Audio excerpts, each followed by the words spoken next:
So let's get started.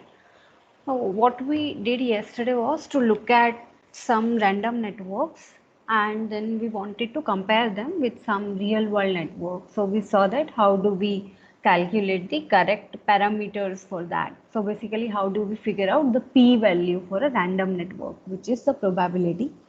So today we are going to compare some random networks with the real world networks and see what happens. So before that, just slight introduction to the local version of assortativity. So till now when we talked about assortativity, so this is also referred as something called global clustering.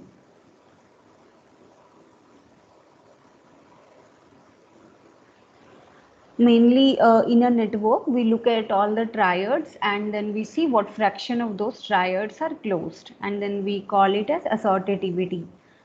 So there we look at the entire network. There is another version of assortativity or clustering which is called local clustering. Whenever in network science I say something like local, the word local, it implies that we are working at the level of a node.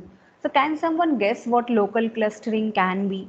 So global clustering is when you look at the entire network and in that entire network we see what fraction of triads are closed. So what can be local clustering? What can be this measure from the perspective of a node?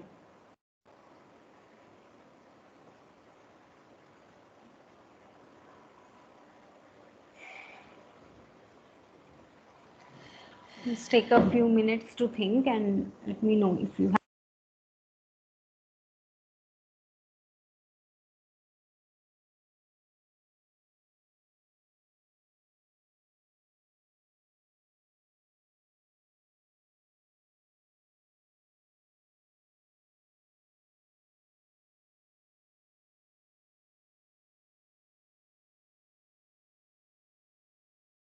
Any guesses? Okay, so assume I'm talking about a node here. Let's say in a network, this is a particular node U in which I'm interested. So what can be the definition of clustering from the viewpoint of this node? So what I'm going to do is I'm going to look at all the friends of U. So assume that you have some 4 friends A, B, C and D.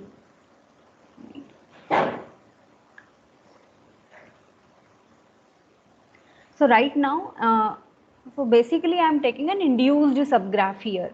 So take U, take all of its neighbors and an induced subgraph on them. So if there is any edge between any two neighbors of U, you also have that edge here. So assume that here BC and AD are connected, right? Can you guess now what is the clustering for this node, similar to how we did it for global clustering? So how many triads are there and how many of those triads are closed?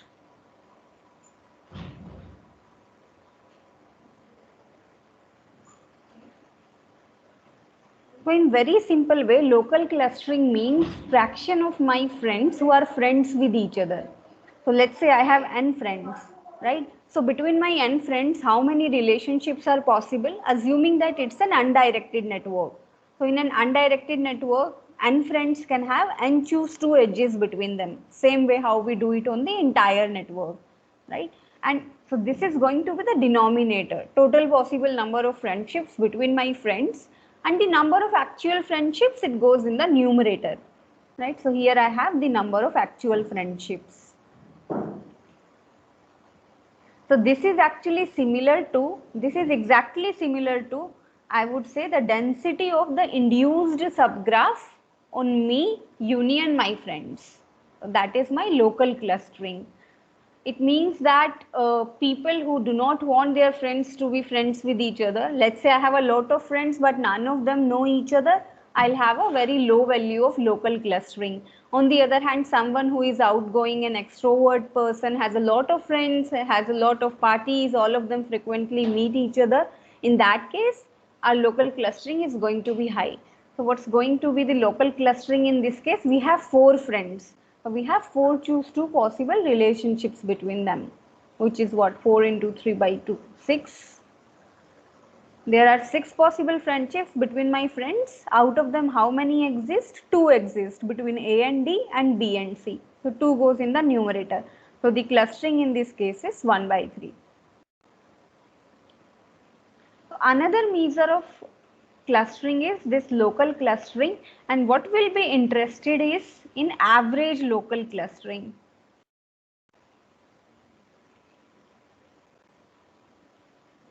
Average local clustering means you compute local clustering for each and every node in the network and take an average of all the values. Any question here?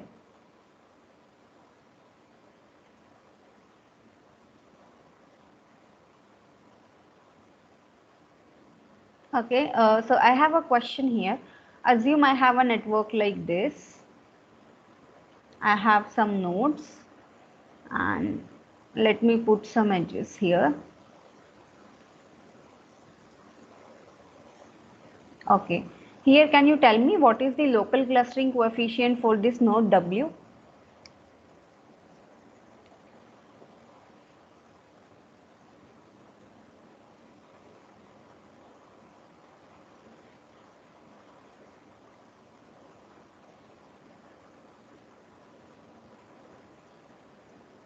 W has 4 friends, I, U, K and J, right? So our denominator is going to be 4 choose 2. And out of these I, U, K, J, how many friendships do we have?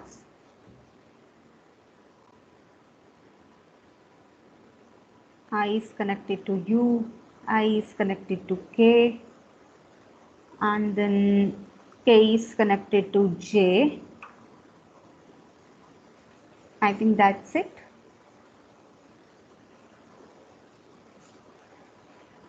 It comes out to be 3 by 6, 1 by 2. Okay, another question.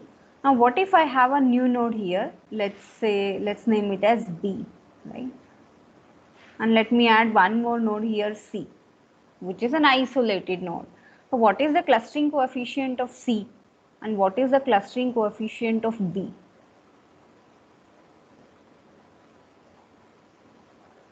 So for a node which is having degree greater than or equals to 2, clustering coefficient makes sense, right? Because let's say I have no friend. So how will you define my clustering coefficient? Or let's say I have only one friend.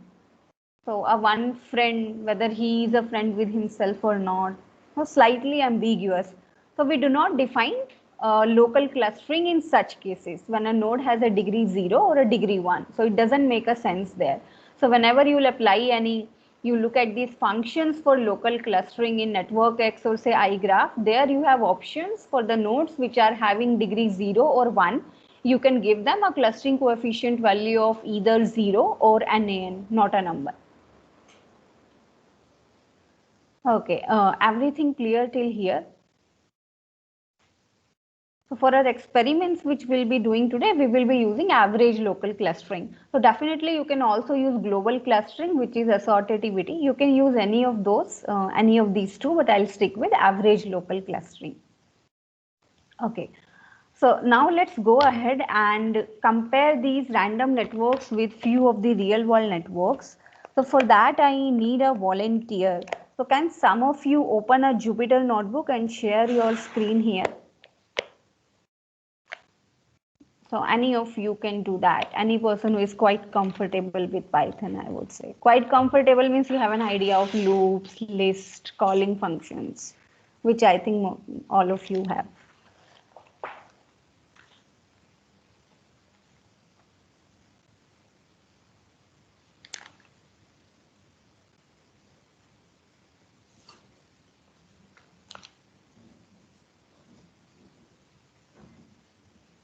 No one willing to volunteer? Satvik?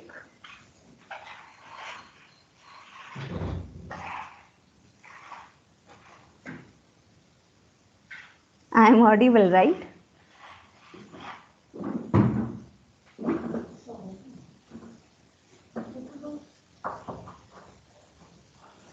Satvik, am I audible? Do I have code now? I'm going to tell. Yes, Satvik, you can go ahead and code. So you just share a Jupyter notebook with us, and I'll share all the instructions with you. So just have to type it in a Jupyter notebook and execute it.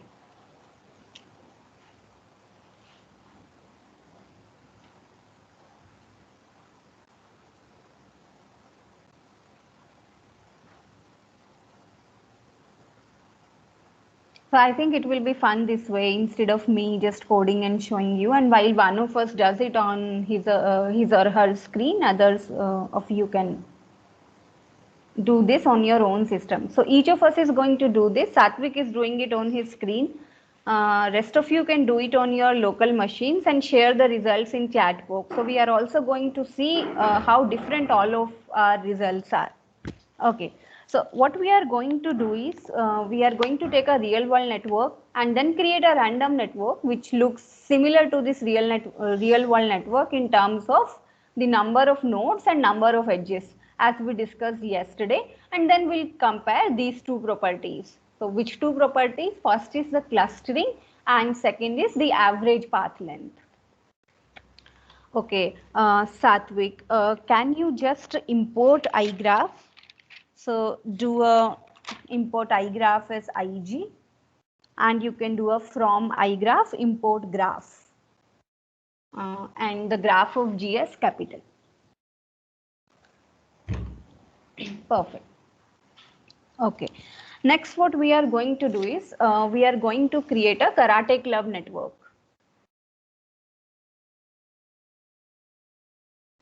What happened?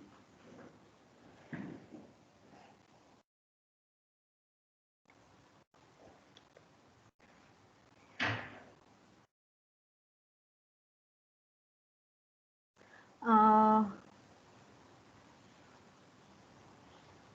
you can simply type from iGraph import graph. Probably it's not accepting an alias name here. Import graph. Perfect.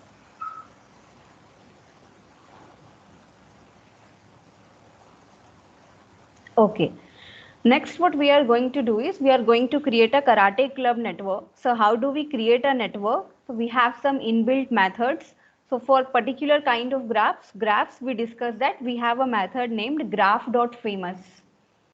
So Satvik, you can write, just take a variable, maybe gk equals to, okay, type it graph.famous, g equals to graph.famous and f capital here.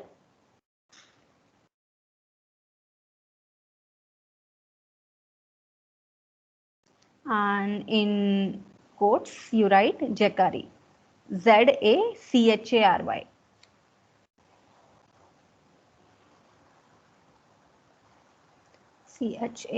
Perfect. And let's also change the name of the graph. So maybe we can name it as G underscore karate or something else so that we can distinguish between our graphs what is happening.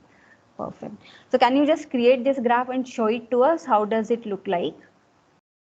How do we visualize a graph? Yes, we use a function plot.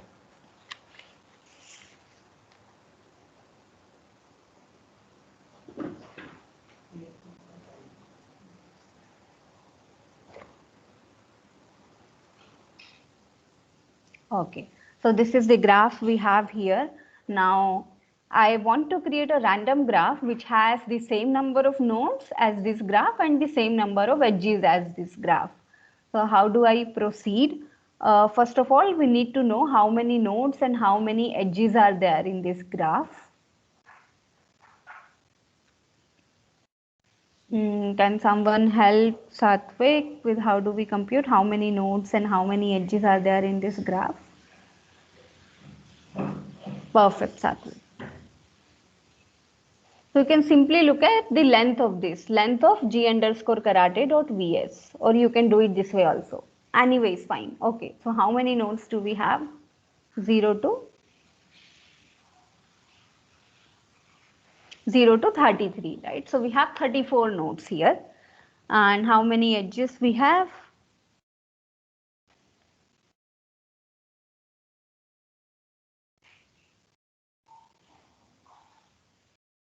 Okay, 34 nodes and 78 edges. And let me just type it in the chat window. So we have 34 nodes and 78 edges. Now we want a random graph which has 34 nodes and 78 edges.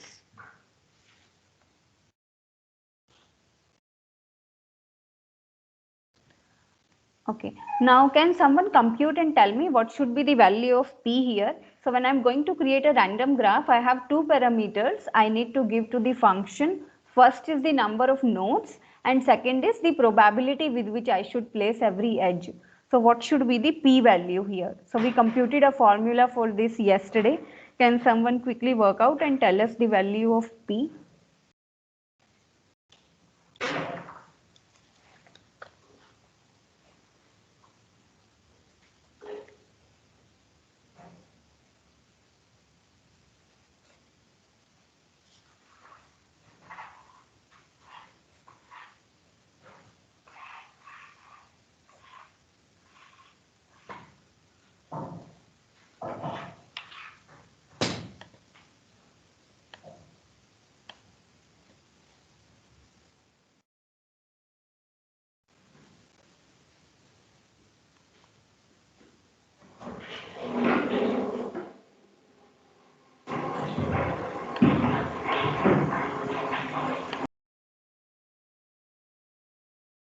Okay, how do we compute it? Can you tell us the formula? So what was the formula we worked out yesterday?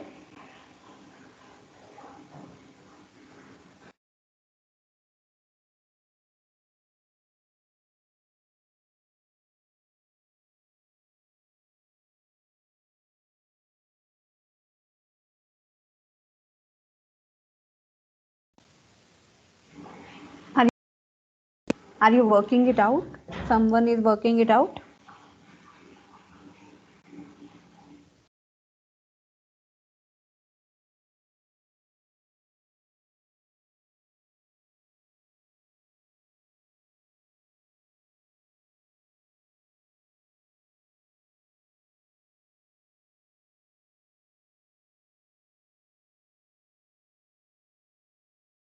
What is the expected value of number of edges? That was what? P into n choose 2. We did it yesterday. So your E is equal to P into n choose 2. So P equals to E divided by n choose 2. So it's going to be what? 78 divided by 34 choose 2. And what is that?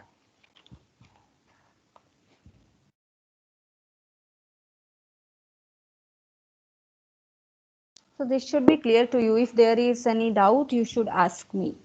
So what is 78 divided by 34 choose 2?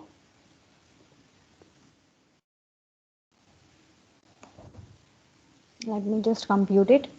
So it's 0.14. So our P is 0.14. Next, we are going to create a random network. So Satvik, you can just type. So take another variable for a random network. You can name it as G underscore random or something. So G underscore random. This is your again graph dot G capital in graph. Erdos Rennie. So Erdos and Rennie were two scientists who proposed this random graph. So it is ERDOS Erdos and capital E.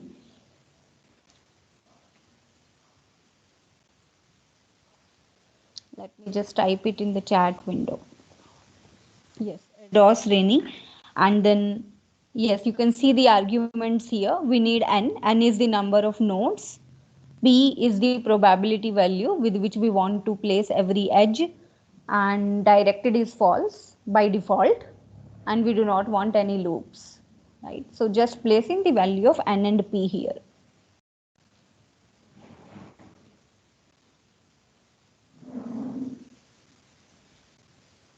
P is what?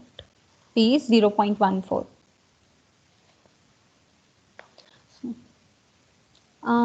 We don't need this 78 Satvik. So this, so what you can do is you can use either of these. So you can either use n or p. So we don't want an m here. right? So we want only these two things. Yes. So we have 34 nodes and every edge is placed with a probability of 0.14. So we have this random graph here. You can quickly look at the number of nodes and number of edges in this graph. Number of nodes will be the same as your Jakari Karate Club network, and number of edges will be close to that, not exactly that.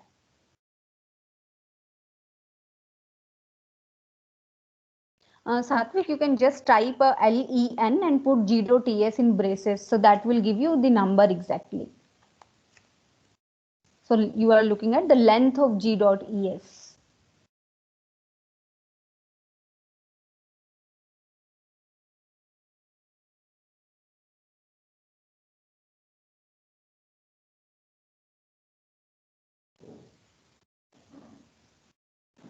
What happened?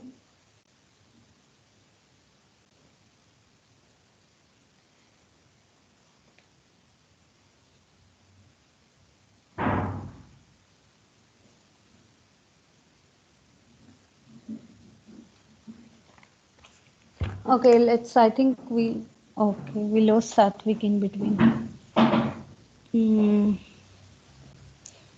Okay, so we have 88 edges here and 34 nodes. 88 is quite large. Can you run it again and then again look at the length? Does it change? So create this random graph again and again look at this length here.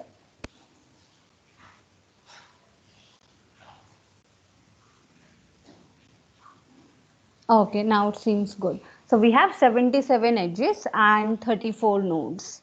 Right, so as I told you, generally what we do, we create a large number of random graphs and then we average all those values we are looking for. We'll do that in a while. Okay, so here we have the random graph which Satvik is showing us. What we are going to do next is, let us compare the values of the parameters we were talking about. So the functions we are going to use is, the first function is the average underscore path underscore length. So your graph name dot average underscore path underscore length. So we are going to look at the average path length for the random graph and we are going to compare it with the average path length of our karate network. So if all of you are simultaneously doing it, you can also enter your values in the chat window so that we can compare them. I'm sorry for this noise today.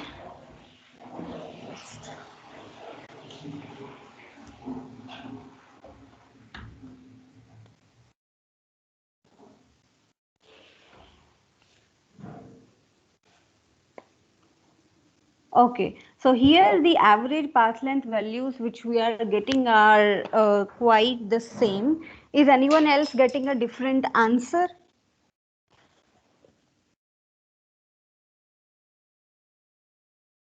So one thing you can notice in the random graph, the average path length is slightly smaller than what is there in the karate network. So when you do it in a bigger network, the difference might be substantial. So one of you might can try it for a Facebook network. If you have the data set ready and you remember the code, try to do it for a Facebook network and share the results in the chat window. Okay, so this is regarding the average path length. So what we see is average path length is slightly lesser in a random network. Let's now look at the clustering value. So for clustering, the function which we are going to use is transitivity underscore. I'll type it in the chat window. So we are going to look at an average of the local clustering, which we just discussed today.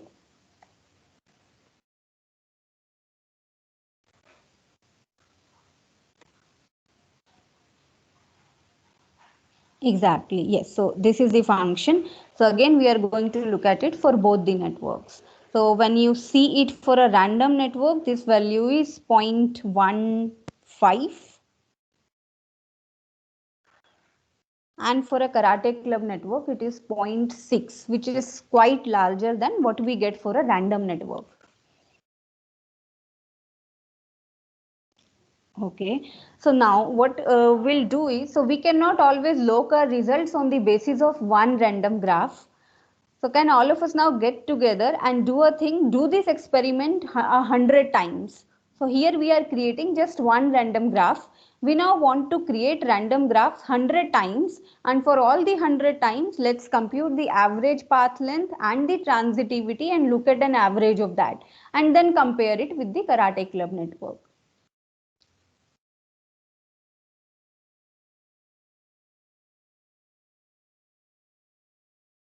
Now, how do you use your loops here? So I'm going to put this inside a loop, g underscore random equals to graph dot rows underscore Rennie. Then we can put it in a for loop and give it for range 100.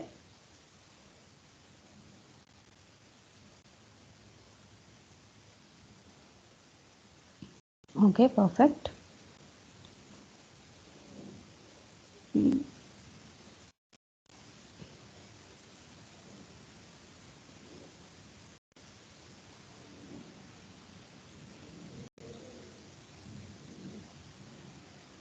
Okay, so what Satvik is doing, he is maintaining a list here named data.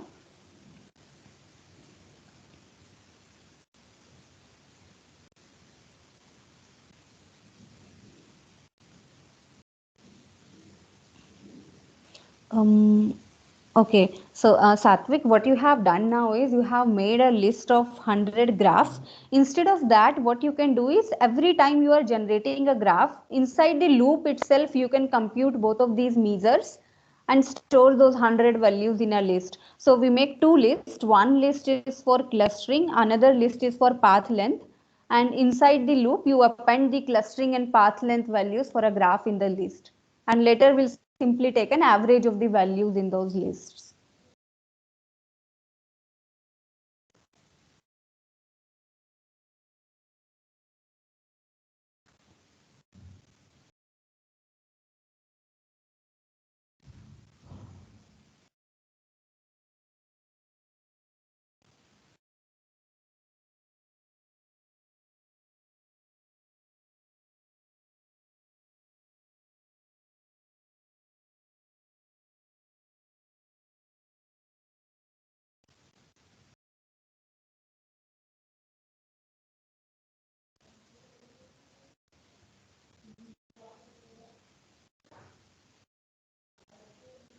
So you can append it in a list simply.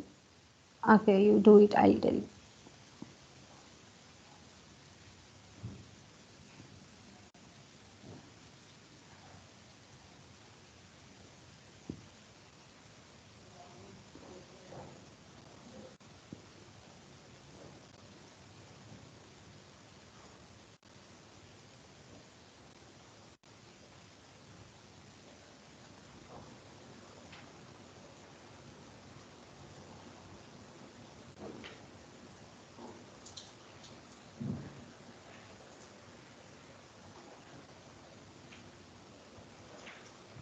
Okay, so Satvik has taken two empty lists before the loop, and then inside the loop we are simply going to append the values of path length and the transitivity in these, and then we look at the average value of both of these lists. So what happens is when we generate a random graph 100 times, so we'll have different random graphs and then we'll look at an average of all of them. So it will give us a better idea.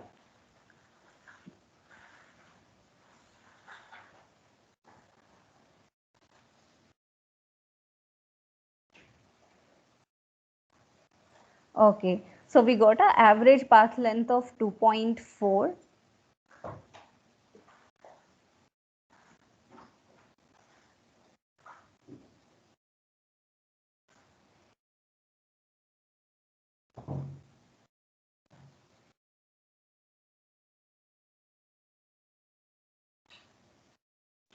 And an average transitivity of 0.1.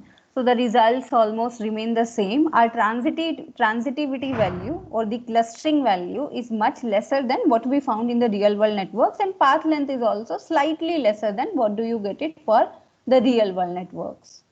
Okay. Can someone try to compute this for the Facebook network which we talked about, which was present on the Stanford dataset collection? and then tell us how much is the difference.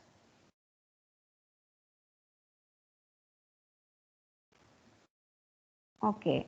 So meanwhile, these are our two major results that are random graphs. They have a small average path length similar to our real world networks, but the problem lies in clustering. So if I go according to the random model for a network creation, it has very less clustering. It doesn't take care to create many triangles in the network because it is putting every edge randomly. So you are not focused about creating triangles in the network. So we need to move on to a next model. So a model which keeps the average path length low but still have more triangles in the network. And how do we do that? So instead of me telling you that, what I'm going to do is I'm going to share a small YouTube video with you. So it's an interesting video. So you watch it and then we'll discuss about this video. Just give me a minute. I'll share the link in the chat window.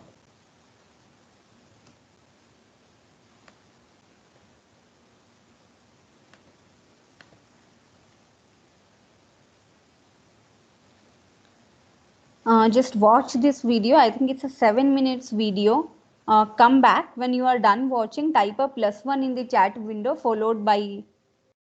uh, followed by your comments about the video. So, what did you learn from it?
Okay, perfect. So what did you learn from this video? Can you describe the other model which the video talked about?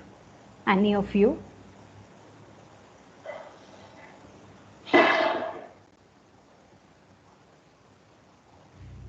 What happened? Each of you is so quiet today.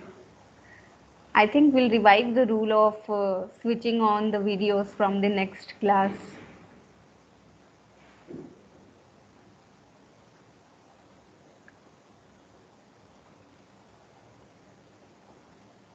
Would anyone want to quickly recap the video in a few sentences?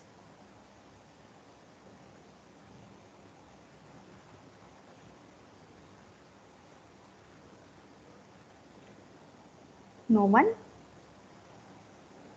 Okay, each of you write a word in the chat window, not a word, a sentence in the chat window about what you learned from the video. A one sentence. Whatever you learned from the video.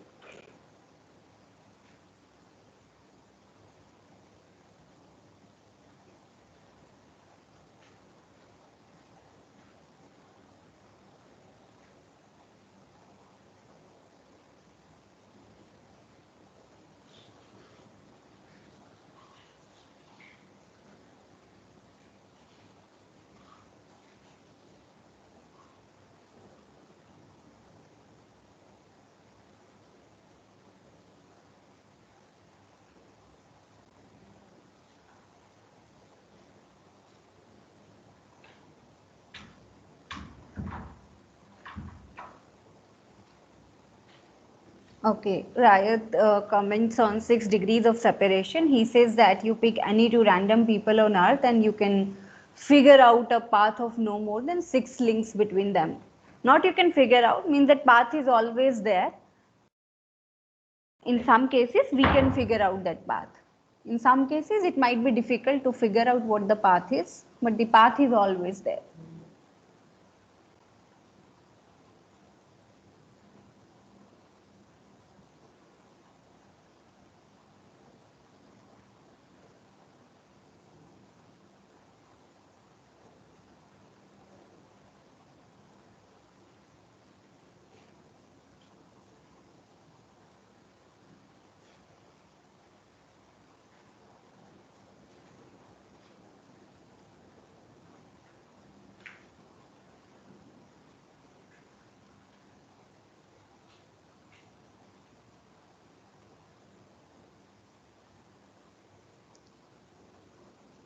Okay. Then Shagufta, she comments on why that path is there. So definitely the path is there, but path is there because of the existence of certain links which connect the individuals. So mostly people, they are connected in some clusters here and there, only to the people which are around them, close to them.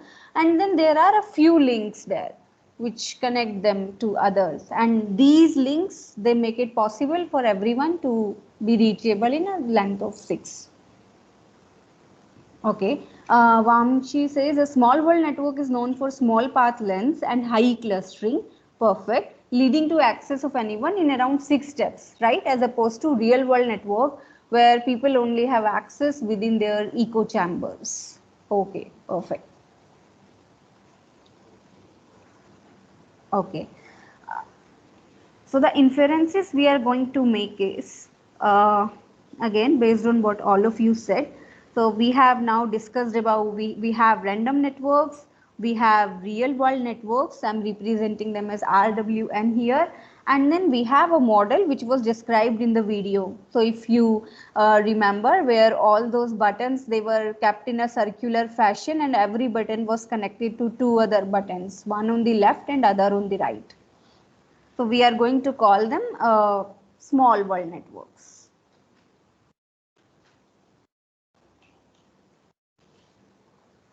And we are currently working with two attributes. One is clustering and other is average path length. Now what we have seen that in our real world networks, the clustering is high because of the existence of triangles, and our average path length is low. Right? We can reach to people within a maximum of 6 hops if I'm talking about the real world network. But what was happening in our random networks? In our random networks, we were getting a low average path length, which we have done before, but our clustering was also low. So our problem was this. And then we were looking for an alternate model which can increase the clustering. So what this guy says is, consider this network over here. So I'm going to assume that all the nodes in a network, I arrange them in a linear fashion. So let's say in a one dimensional space, and in this one dimensional space, I want to connect these nodes in a way such that I have a high value of clustering, which means that people are connected to the other people which are closer to them. Then I might say, okay, give me a number. So my parameter is k. So if k is 1, I am going to connect every person to one person on the left and one person on the right. So if k is 1, you end up getting a network like this. Right? Since these two people do not have one on the left and one on the right, the first and the last node, will assume that it's a circle and we will connect them like this. So you can see this entire setting like a circle. So when we are talking about one dimension, which was shown in the video, if the value of k is true, I am going to connect everyone to the two people on the left and two people on the right. So now this node will also be connected to this one and this one here. Similarly, this will be connected to this one and this one. So that way you can keep links between all of these nodes. In a circular way, it is more easy to visualize. Now what is the problem with this network? Rather, let me draw it like this. So the network which I just drew is something like this. For k equals to 1, and let me say if the value of k is 2, it becomes something like this. So this network which you see here, it has a high clustering. What about the average path length? The average path length in this case is going to be high. Why? So you think about the diameter and you will get the answer. So what we said, for 6 degrees of separation, you randomly pick any two individuals and there will be a small path between them. But in this case, assume that I choose the pairs of people which are diagonally opposite to each other. So let's say I pick this guy over here and this guy over here. Right. So in case I have this system of 1000 nodes, there will be a huge path length between them. So assume it was a Facebook network on 4000 nodes, and I'm modeling it like this, connecting everyone to two people on the left and two people on the right. The average path length will still be very high, right? Because you can you can cover two nodes at once. So so it will be, I think, divided by 4, your diameter will be. So which is again quite high for an average path length. So now we have got a high clustering, but we want to reduce the path length. So you reduce the path length by rewiring some edges. So bring in some component of randomness here. So I'll say you just pluck this edge from here and put it here. Right. So when you put this edge here, it has reduced the diameter of this network, thereby reducing the average path length. So this is going to be the second model which we are going to work with. We'll discuss it further in the Friday's class. So people, if you have any doubt, you should ensure that you ask me. This is a very small class, so let's all be active and let's all ensure that all of us learn, including me. So for a better communication, let's again have the same rule from the next class. All of us are going to switch on our videos. And yes, one more announcement. So your first minor exams, they have been postponed. So we'll also postpone this first minor exam. So whenever the first minor exams will be there for your remaining subjects, during that time itself, we'll have the minor exam. Not on the coming, not in some upcoming this week or next week. We'll have it whenever other minors are there. Okay, if you have no doubts, you can leave the class. If you have any doubt, you can stay back and discuss with me.